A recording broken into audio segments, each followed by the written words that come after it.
नमस्कार, आप देख रहे हैं सिटी न्यूज मुजफ्फरपुर और इसी के साथ मैं हूं अर्पिता परमार और मैं आप सभी दर्शकों का बहुत बहुत स्वागत करती हूं। तो आइए बढ़ते हैं आज की मुख्य खबरों की ओर। हेडलाइंस के प्रायोजक हैं नीलकमल एक्सक्लूसिव शोरूम। अय्यरपुर थाना क्षेत्र के जमालाबाद गांव में शनिवार की देर रात लगी आग से 5 घर जले। कला संस्कृति एवं युवा विभाग के मंत्री डॉक्टर आलोक रंजन ने जिले के अधिकारियों के साथ की बैठक। और मनियारी थाना की पुलिस ने कब्रिस्तान के पीछे छापेमारी कर जुए के अड्डे का किया उद्भेदन। तो ये थी आज की मुख्य खबरें। अब खबरें विस्तार से। शनिवार की देर रात अय्यरपुर थाना क्षेत्र के जमालाबाद गांव में अचानक आग लगने से 3 घर जलकर राख हो गए। जिले के अय्यरपुर थाना क्षेत्र स्थित जमालाबाद गांव में रविवार को अचानक से आग लग गई। आग की चपेट में 5 घर आ गए। अगलगी में 5 घर जलकर राख हो गया। इसमें 1 दर्जन बकरी व 1 गर्भवती गाय बुरी तरह जल गई। इसमें उनकी मौत हो गई। वहीं 1 महिला भी आग में झुलस गई, जिसका इलाज किया जा रहा है। घटना के बाद इलाके में अफरा तफरी का माहौल बन गया। इधर आग लगने की सूचना पर आसपास के ग्रामीण भी मौके पर जुट गए। इसके बाद पानी व बालू फेंक कर लोगों ने आग बुझाना शुरू किया, लेकिन आग पर काबू नहीं पाया गया, जिसके बाद मामले की सूचना दमकल व स्थानीय पुलिस को दी गई। आग लगी की घटना की सूचना मिलते ही रविवार को पूर्व जिला परिषद अध्यक्ष इंदिरा देवी मौके पर पहुंच पीड़ित परिवार से मुलाकात की। हर संभव मदद के लिए जिला प्रशासन से भी बात की। आग लगने से 3 घर जल गए हुए हैं और 1 गाय जले हैं, 12 बकरियां जली है, जिसमें बड़ी हम लोग तो अभी काफ़ी दुखी है और क्षेत्र की समस्या के दुखी से काफ़ी हमको भी और तकलीफ हुई। हम हार गए या जीत गए वैसे कोई मेरे फर्क नहीं है। मेरे साथ मेरे जनता है। हम जनता के दुख में सुख में हम जीतने के पहले भी आते थे और हारने के बाद भी हम आ रहे हैं। और हम लोग तो काफ़ी दुखी है कि जो ससुर जी मेरे डेथ किए हैं, उसके कारण तकलीफ भी है और उस दुख में भी हम जनता को दुख देखने के लिए हम जरूर हम आएंगे और हमेशा हम रहेंगे। वर्तमान स्थानीय लोगों के अनुसार जमालाबाद पंचायत के वार्ड नंबर 8 में स्थित एक घर में अचानक से आग लगी थी। इसके बाद धीरे धीरे आग 4 अन्य घरों में भी लग गई। इसमें 5 घर जलकर राख हो गया। अगलगी में बकरी व गाय भी मर गई। वहीं 1 महिला भी झुलस गई। घायल महिला कौशल कुमार की 35 वर्षीय पत्नी रिंकी देवी है। वही घटना की सूचना पर कुछ जनप्रतिनिधि भी मौके पर पहुंचे। इधर आग लगने का कारण स्पष्ट नहीं हो सका है। वहीं आग लगने से कितने रुपए की क्षति हुई है, इसका आकलन किया जा रहा है। 9 बजे जब हम थे तो देखे कि भीषण आग लगा था और उसमें 1 गाय, 12 बकरी और 1 महिला जो है घायल हो गई है और फिर हम लोग पानी के साथ आग पे काबू पाए। कौन कौन अभी तक देखने के लिए आए? अभी तक हमारे यहाँ इंदिरा देवी आई है और हमारे जो अभी पूर्व मुखिया थे सो आए हैं। वर्तमान कौन कौन है? और वर्तमान में अभी इंदिरा देवी है जो वो आए कि नहीं देखने निरीक्षण में? वो अभी नहीं आई है। अब हमको ये नहीं पता है कि उनको खबर मिला कि नहीं मिला, ये नहीं बता सकते। क्षेत्र में इतना बड़ा घटना हो गया, उनको पता नहीं।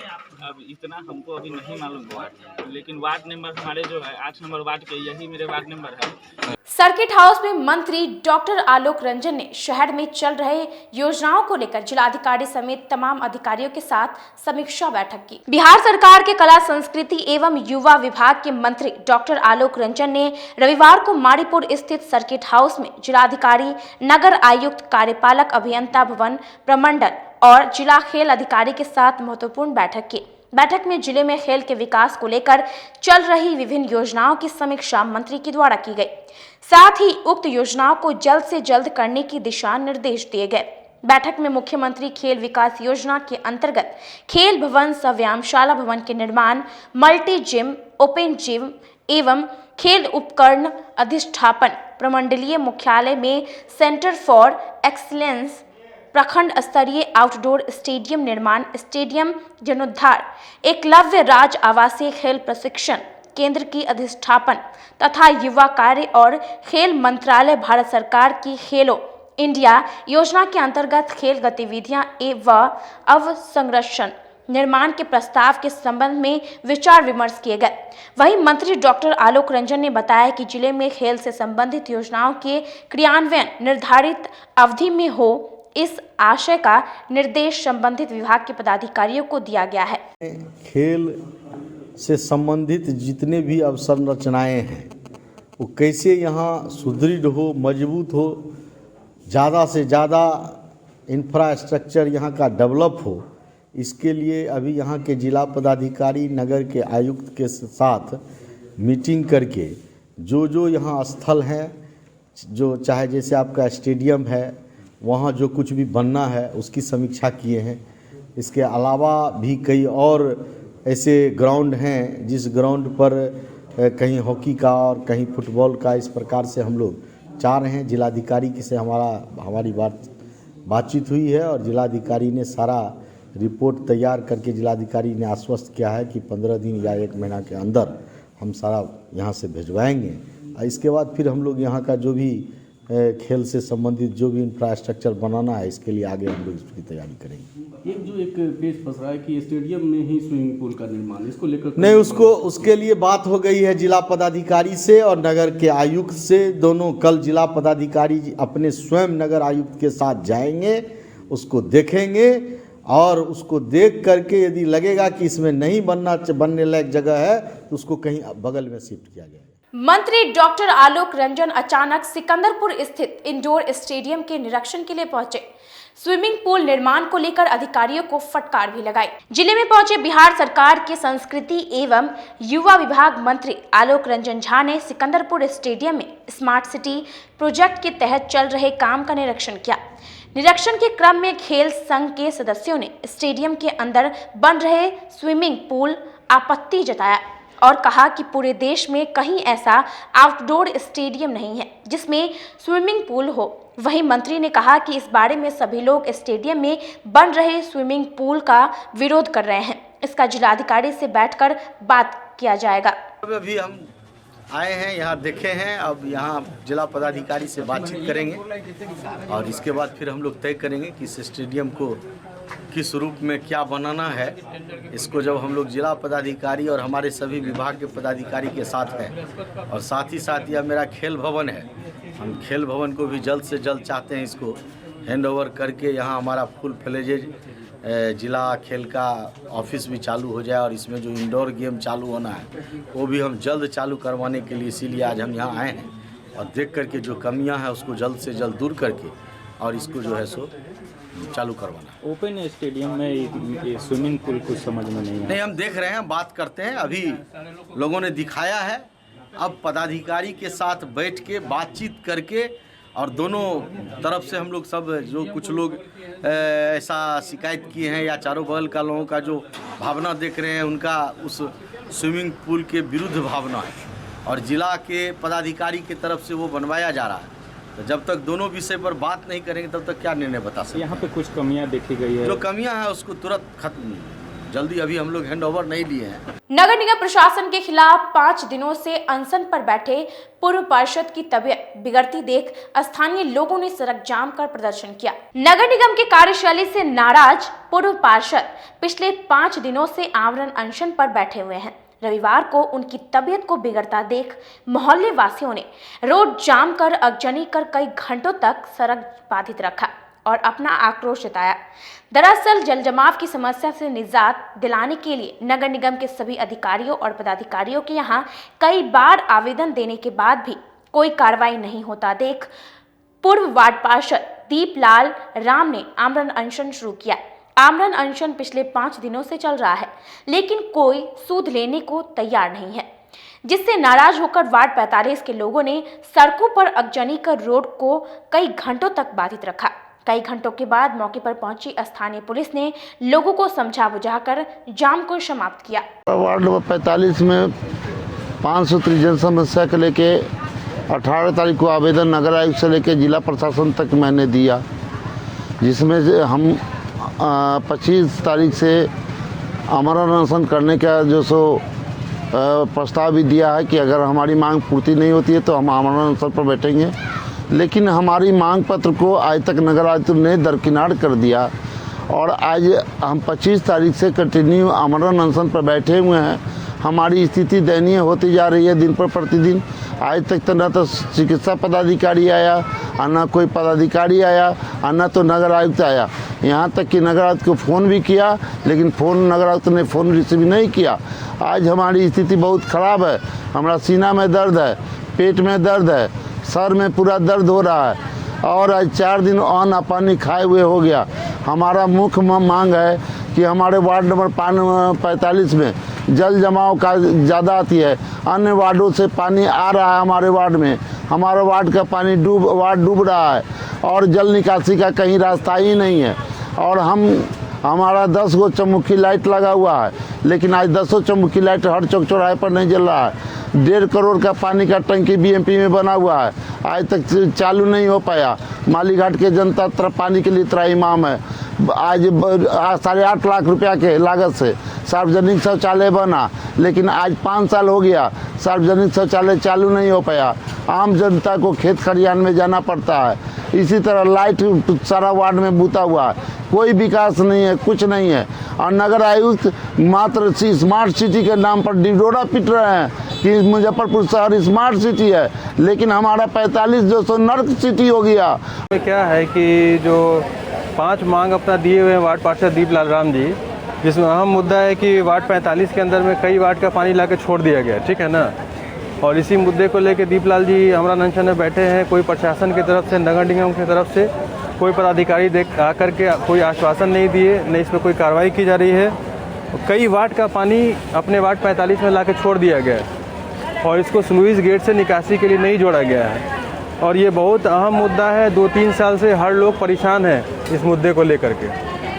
तो इस पर प्रशासन सूद ले, दीपलाल राम जी का अनशन तोड़वावे, कोई आश्वासन दे और पानी के निकासी के लिए कोई प्रॉपर व्यवस्था की जाए। पति की प्रताड़ना से तंग आकर पत्नी जिले के आला अधिकारियों के कार्यालय का चक्कर काट रही है। पति की प्रताड़ना से तंग आकर एक पीड़ित महिला पिछले कई दिनों से आईजी व एसएसपी कार्यालय का चक्कर काट रही है। पीड़ित महिला का आरोप है कि थाना में दौड़ते दौड़ते थक गई हूं, लेकिन थाने में कोई सुनने को तैयार नहीं है। वहीं आज एसएसपी व आईजी से मिलने पहुंची पीड़ित महिला के अनुसार वह रेड लाइट एरिया की रहने वाली है। पड़ोस के रहने वाले मोहम्मद सोनू से कुछ वर्ष पूर्व जान पहचान हुई। कुछ दिनों बाद बीते 7 सितंबर 2016 को दोनों ने शादी कर ली, एक बच्चा भी है। कुछ दिन तक सब कुछ ठीक ठाक चला, लेकिन बाद में पति मोहम्मद सोनू दहेज का दबाव बनाने लगा। नहीं देने पर मारपीट शुरू कर दी। किसी तरह वह जान बचाकर अपनी मां के घर पर आ गई। इसके बाद वहां भी आकर उसके साथ मारपीट करता है। विरोध करने पर उसके मां के साथ भी मारपीट की है। पीड़ित महिला का आरोप है कि जब इसकी शिकायत उन्होंने महिला थाना में की तो थाना पहले केस लेने से इनकार किया। अब केस लेने पर पुलिस के कथनानुसार बयान दर्ज करवाने का दबाव बनाया जा रहा है। मेरे घर में आते थे, जाते थे, मेरी माँ को जानते थे, उसकी भी माँ आती थी, नाच मुजरा करती थी उसकी माँ। उसी में प्यार मोहब्बत हुआ, शादी उसी में।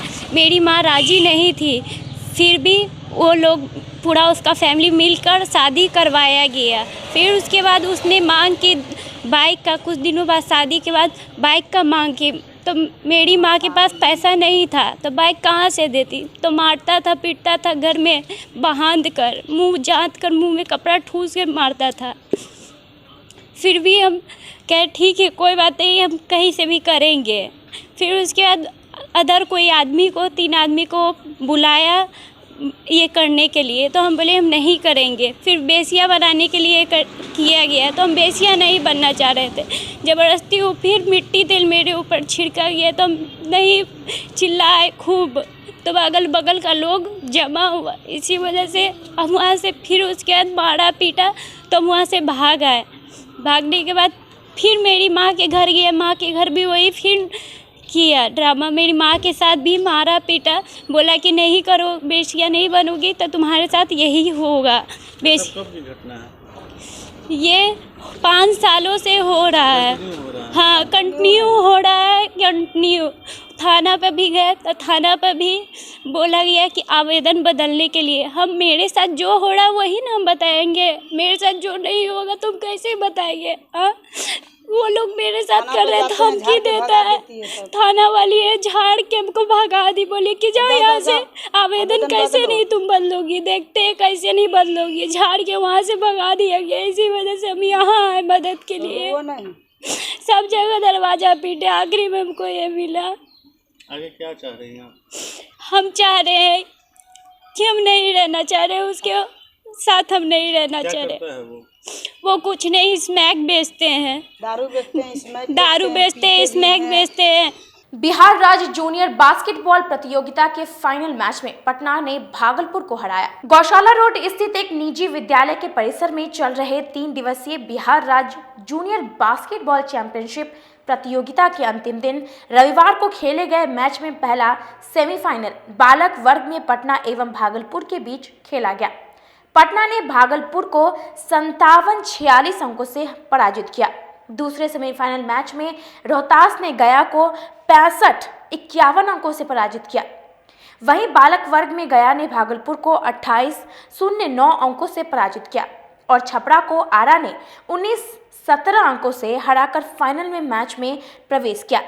फाइनल बालक वर्ग में रोहतास ने पटना को 54-29 अंकों से हराकर विजेता बना। वहीं बालक वर्ग में गया ने आरा को 24-13 से पराजित कर विजेता बनी। विजेता और उप विजेता टीम को उपस्थित अतिथियों द्वारा ट्रॉफी देकर सम्मानित किया गया। समापन था और इसमें रोहतास बालक वर्ग चैंपियन बना और पटना रनर। लड़कियों में गया और आरा रनर, गया और विनर रहे। बहुत अच्छा आयोजन रहा। करीब 14 जिलों से लगभग और 14 बॉयज और 8 महिला टीम थी। लगभग 200 से 250 खिलाड़ी थे। ऑफिशियल्स पटना से थे। सबों का योगदान। मुजफ्फरपुर जिला बास्केटबॉल संघ के मैक्सिमम हमारे खिलाड़ी, पुराने और नए खिलाड़ियों का भी बहुत दिन रात मेहनत किया। उनको हम लोग धन्यवाद ज्ञापन करते हैं कि वो लोग इस टूर्नामेंट को सफल बनाने में योगदान किया। वक्त हो चला एक छोटे से ब्रेक का। बनी रहिए हमारे साथ, देखते रहिए सिटी न्यूज मुजफ्फरपुर। फैशन की दुनिया में कदम से कदम मिलाकर चलना चाहते हैं, वो भी कम बजट में, तो एक बार जरूर जाएं मोती झील पूजा बाजार स्थित विकास कलेक्शन शोरूम में। यहाँ रेमन, पार्क, यूएस पोलो, मुफ्ती शर्ट, ब्लैकबेरी के एक्सक्लूसिव रेंज उपलब्ध हैं। इसके अलावा सियाराम के कोट पैंट, ब्लेजर और शेरवानी भी उपलब्ध है। सभी ब्रांड में 1 पीस के खरीद पर 20% तथा 2 पीस के खरीद पर 30% की विशेष छूट दी गई है। तो हमारे यहाँ एक बार अवश्य पधारें। हमारा पता है विकास कलेक्शन, बीबी कॉलेज स्कूल के अपोजिट पूजा बाजार, मोती झील। हमारा संपर्क नंबर है 9835104722। हाँ, पहले आप लोग का नमस्कार। मेरे यहाँ विकास गारमेंट जो पूजा मार्केट मोती झील में है, लगन के शुभ अवसर के लिए कोट पैंट, ब्लेजर, विंटर के जैकेट, स्वेटर, मतलब सब चीज़ें, शेरवानी, अंडर गारमेंट, सारे चीज सब ब्रांड में, टी शर्ट भी सब वो है। और राउंड में टी शर्ट है, गोल गला में टी शर्ट है, सभी तरह का ब्रांड है। और सबसे अच्छा ये है कि हम ऑफर देते रहते हैं। अभी मोस्टली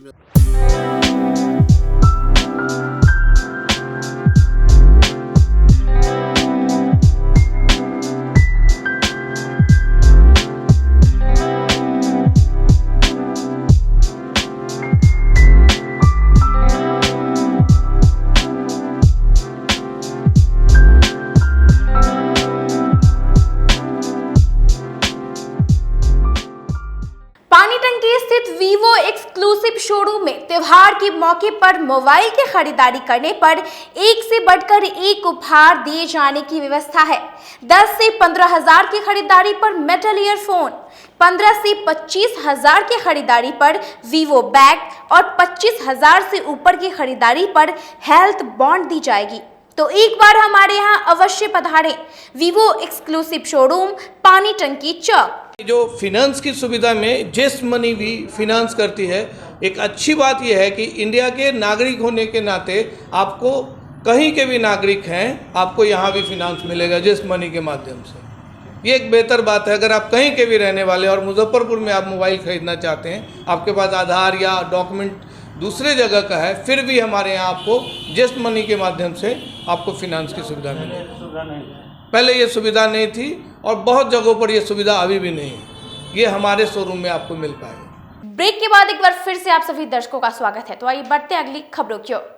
आरडीएस कॉलेज सभागार में स्वतंत्रता सेनानी रामदयालु सिंह की 78वीं पुण्यतिथि पर श्रद्धांजलि सभा का आयोजन किया गया। देश के महान स्वतंत्रता सेनानी और बिहार विधानसभा के प्रथम अध्यक्ष रामदयालु सिंह को 78वीं पुण्यतिथि के अवसर पर रविवार को आरडीएस कॉलेज परिसर स्थित श्री कृष्ण भवन के सभागार में रामदयालु स्मृति दिवस मनाया गया। कार्यक्रम की शुरुआत में पूर्व मंत्री सुरेश शर्मा, कुलपति हनुमान प्रसाद पांडे सहित मौके पर उपस्थित प्राचार्य समेत सभी शिक्षकों और कर्मचारियों ने रामदयालु सिंह की प्रतिमा पर माल्यार्पण किया। प्राचार्य डॉक्टर अमिता शर्मा ने कहा कि रामदयालु बाबू ईमानदारी और त्याग के प्रतीक थे। उनकी कर्तव्यनिष्ठा, सहजता और शिक्षा के क्षेत्र में योगदान को कभी भुलाया नहीं जा सकता है। रामदयालु बाबू बिहार विधानसभा के प्रथम अध्यक्ष और स्वतंत्रता सेनानी थे। उनका मानना था कि शिक्षा के बगैर समाज का विकास संभव नहीं है। रामदयालु बाबू जयंती मनाया गया है। इस जयंती को वर्षों से, चूंकि उनके जन्मदिन का एग्जैक्ट जानकारी नहीं है हम लोगों को, इसलिए उनके इस जयंती को रामदयालु स्मृति दिवस के रूप में वर्षों से मनाया जाता रहा है, काफी धूमधाम से। विगत 2 वर्षों से कोविड प्रोटोकॉल के कारण इसमें थोड़ा शिथिलता आ गई थी, जिसको हमने कोविड हट जाने के कारण इस बार जीवंत कराया है। और रामदयालु बाबू के इस स्मृति को हम लोग समारोह के रूप में, स्मृति दिवस को एक समारोह के रूप में मना रहे हैं। रामदयालु बाबू विधानसभा के पहले सभापति थे। बहुत सारे पॉलिटिक्स में उन्होंने बहुत सारे रोल में देखे गए, सुशोभित हुए। जैसे वो नगर परिषद के अध्यक्ष हुए, नगर परिषद के अध्यक्ष हुए, उनको चीफ मिनिस्टर का भी कुर्सी दिया जा रहा था, जिसको उन्होंने अपने मित्र के लिए छोड़ दिया। लेकिन इन सब कुछ पॉलिटिशियन वाले व्यू के साथ साथ वे अगाध शिक्षा प्रेमी थे, जिसका परिणाम आज ये विस्तृत महाविद्यालय रामदयालु सिंह महाविद्यालय, जहां हम सभी उनको स्मरण करने पहुंचे हैं। इसके अलावा भी उन्होंने एलएस कॉलेज कैंपस में छात्रावास का निर्माण करवाया था। मनियारी थाना की पुलिस ने महंत मनियारी गांव के कब्रिस्तान के पास छापेमारी कर वर्षों से चल रहे जुआ अड्डे का उद्भेदन किया। मुजफ्फरपुर जिले में स्मैक और जुए का अड्डा धड़ल्ले से चल रहा है। आए दिन बच्चे इसके शिकार हो रहे हैं। जिला पुलिस के द्वारा इसको खत्म करने के लिए आईजी के आदेश पर कई बार अभियान भी चलाया गया, लेकिन पुलिस की कार्रवाई में सुस्ती आने के बाद फिर से जुआ का अड्डा धड़ल्ले से पनपने लगा है। ताजा मामला मनियारी थाना क्षेत्र की है, जहां पुलिस ने महंत मनियारी हाट स्थित कब्रिस्तान के पीछे छापेमारी कर जुए के अड्डे का उद्भेदन किया है। पुलिस ने मौके से 4 मोटरसाइकिल, 1 साइकिल, दर्जनों चप्पल, नगद सहित जुआ खिलाने वाले का कई सामान बरामद किया है। वहीं मौके से एक व्यक्ति को भी पुलिस ने हिरासत में लिया है, जिससे पूछताछ किया जा रहा है। जानकारी के अनुसार यह जुए का अड्डा पिछले कई वर्षों से चल रहा था। छापेमारी का नेतृत्व कर रहे एसआई उमाकांत सिंह ने बताया कि सूचना मिली थी कि जुआ चल रहा है। उक्त सूचना के आधार पर यह छापेमारी की गई है। ना की सूचना मिली कि जो है ये मनियारी पेठिया के सामने बगीचा में कुछ लोग जुआ खेल रहे हैं। आए तो वहाँ ताश वगैरह फटा हुआ मिला, सारे लोग भाग गए। कुछ बरामदगी कुछ एनसीसी के 73वें स्थापना दिवस पर एलएस कॉलेज परिसर में कार्यक्रम का आयोजन किया गया। विश्व का सबसे बड़ा युवा संगठन नेशनल कैडेट कोर अपने स्थापना का 73वां वर्षगांठ रविवार को धूमधाम के साथ मनाया। इस अवसर पर एलएस कॉलेज परिसर में guard of honour, flag area, सांस्कृतिक कार्यक्रम और वाद विवाद प्रतियोगिता का आयोजन किया गया। इस अवसर पर मुख्य अतिथि के रूप में युवा एवं सांस्कृतिक विभाग के मंत्री आलोक रंजन झा, विधान पार्षद श्री देवेश चंद्र ठाकुर और महाविद्यालय के प्रधानाचार्य उपस्थित हुए। वहीं मौके पर उपस्थित मंत्री ने बिहार झारखंड निदेशालय की उपलब्धियों, डिजिटल क्रांति आदि पर अपने विचार रखते हुए बताया, पूरे देश में एनसीसी दिवस बड़े ही उल्लास के साथ मनाया जाता है, जिसमें कैडेट्स मार्च, रक्तदान शिविर और सामाजिक विकास कार्यक्रम आदि में हिस्सा लेते हैं। एनसीसी ने बहुत ही प्रभावी ढंग से कोविड महामारी के समय उसके कारण होने वाली अवरोधों से बचने और नियमों का पालन करने में मदद की है। एक्सरसाइज योगदान कार्यक्रम के द्वारा एनसीसी कैडेट्स द्वारा किए गए प्रबंध कार्यक्रमों को पूरे राष्ट्र के द्वारा सराहा गया। खेल खिलाड़ियों के क्षेत्र में कई प्रकार की योजनाएं हम लोग यहाँ के खिलाड़ियों के लिए लाए हैं। मैं मानता हूँ कि झारखंड कटने के बाद बिहार जैसे राज्य में जो खेल का इंफ्रास्ट्रक्चर कुछ उसमें कमी आई थी, उसको लगातार हमारी एनडीए की सरकार माननीय मुख्यमंत्री उप मुख्यमंत्री जी के द्वारा इस राज्य में मजबूत किया जा रहा है। और उसी का आज परिणाम है कि राज्य के प्रत्येक प्रखंड में हम लोग स्टेडियम बनाने जा रहे हैं। इस राज्य में राष्ट्रीय पदक प्राप्त खिलाड़ियों को प्रत्येक वर्ष 1.5 करोड़ रुपए का हम खेल सम्मान समारोह के माध्यम से अपने खिलाड़ियों को दे रहे हैं। ऐसे खिलाड़ियों के लिए बहुत सारी योजनाएं जो खिलाड़ियों के चिकित्सा के लिए, खिलाड़ियों की आर्थिक स्थिति कमज़ोर होने पर उसे इंस्ट्रूमेंट खरीदने के लिए, बाहर में शिक्षा लेने के लिए हम लोग कई प्रकार की योजनाएं लाए हैं। लेकिन आपको खुशी होगी कि आने वाले समय में और कई प्रकार की योजनाएं, हमारा जो राज्य का खेल नीति होगा। बड़ी करबला पर मोमिनीन ए मुजफ्फरपुर की ओर से सेमिनार का आयोजन किया गया। कंपनी बाग स्थित बड़ी करबला पर रविवार को मोमिनीन ए मुजफ्फरपुर की ओर से वरिष्ठ शिया धर्मगुरु एवं इमाम ए जुम्मा मौलाना सैयद मोहम्मद काजिम शबीब की अध्यक्षता में हुसैन डे नाम से एक दिवसीय सेमिनार का आयोजन किया गया, जिसका विषय था इमाम हुसैन और मजलूमों का हक। सेमिनार में सभी धर्म एवं समुदाय के गुरुओं द्वारा हजरत इमाम हुसैन के व्यक्तित्व पर रोशनी डाली। हुसैन डे की शुरुआत डुमरी शरीफ से आए सुन्नी समुदाय के हाफिज मोहम्मद सलामत द्वारा तिलावत ए कलाम पाक से की गई। सेमिनार में तकरीर करते हुए मौलाना काजिम शबीब ने कहा कि खुदा के आखिरी पैगंबर हजरत मोहम्मद मुस्तफ़ा के नवासे हजरत इमाम हुसैन ने 1400 वर्ष पूर्व इस्लाम को बचाने के लिए विश्व इतिहास एवं ब्रह्मांड में अपने 72 साथियों के साथ सबसे बड़ी कुर्बानी दिया। और इस्लाम सिर्फ नमाज, रोजा और हज का ही नाम नहीं है, बल्कि समाज के दबे कुचले और शोषितों को उनका हक दिलवाने भी इस्लाम का ही एक अंग है। इमाम हुसैन के चरित्र को याद करने के लिए जिन्होंने अहिंसा के जरिए दुनिया के सबसे बड़े डिक्टेटर को, जालिम को, यजीद को उन्होंने मात दी, शिकस्त दिया और मानवता को यजीद के जुल्म से आज़ादी दिलाई। हम इमाम हुसैन को इसलिए याद करते हैं साल में, मुहर्रम में, पूरे मुहर्रम में, और अभी एक साल में 1-2 दिन हुसैन डे होता है, ताकि इमाम हुसैन को याद करके उसके चरित्र को अपने आत्मा में उतार के हम अहिंसा के ज़रिए जालिमों को ख़त्म कर सकें और जालिमों जुल्म का सफाया करके समाज को स्वर्ग का नमूना बना सकें। वर्ल्ड वार फर्स्ट और सेकंड के बाद जब यूएनओ बना तो यूएनओ में ये तय हुआ कि किस चरित्र के ज़रिए लोगों को मिलाया जाए। कोई चरित्र लाइएगा, हिंदू कहेगा हम नहीं मानते, मुसलमान कहेगा हम नहीं मानते, ईसाई कहेगा हम नहीं मानते। आखिर में एक फ्रांस का शायर था जिसका नाम अलेक्जेंडर गोयनल था, उसे ये काम दिया गया कि दुनिया से एक कैरेक्टर ढूंढ के लाओ, एक आदमी जिसमें सब मुत्तहिद हों, और उसने एक कैरेक्टर ढूंढा जिसका नाम इमाम हुसैन था कि इस पर हिंदू, मुसलमान, ईसाई, यहूदी सबको इत्तेफाक है। हम इमाम हुसैन को याद करें और यूएनओ में इमाम हुसैन के बारे में शेर पढ़ा गया कि इनको याद कीजिए तो मानवता एक होगी, जुल्म और सितम खत्म होगा। भगवानपुर स्थित निजी होटल के सभागार में लोजपा के 21वें स्थापना दिवस पर समारोह का आयोजन किया गया।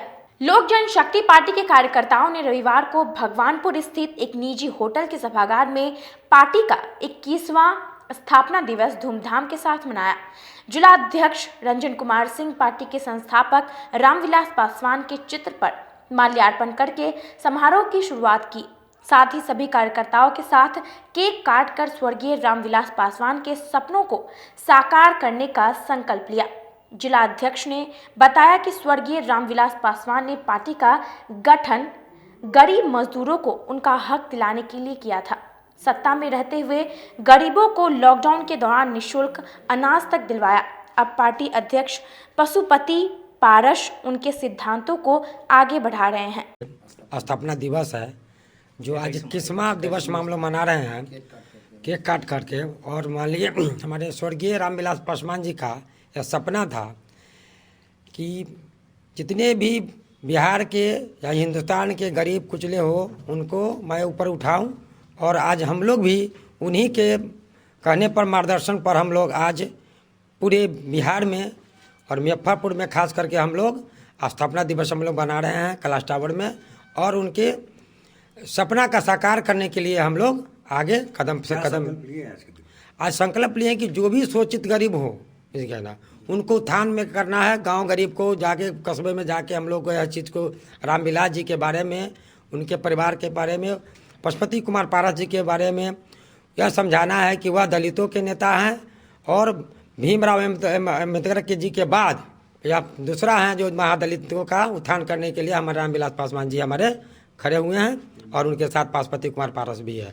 आज के लिए बस इतना ही। कल फिर हाजिर होंगे कुछ नई खबरों के साथ। तब तक के लिए मुझे और मेरी पूरी न्यूज़ टीम को दीजिए इजाजत। नमस्कार।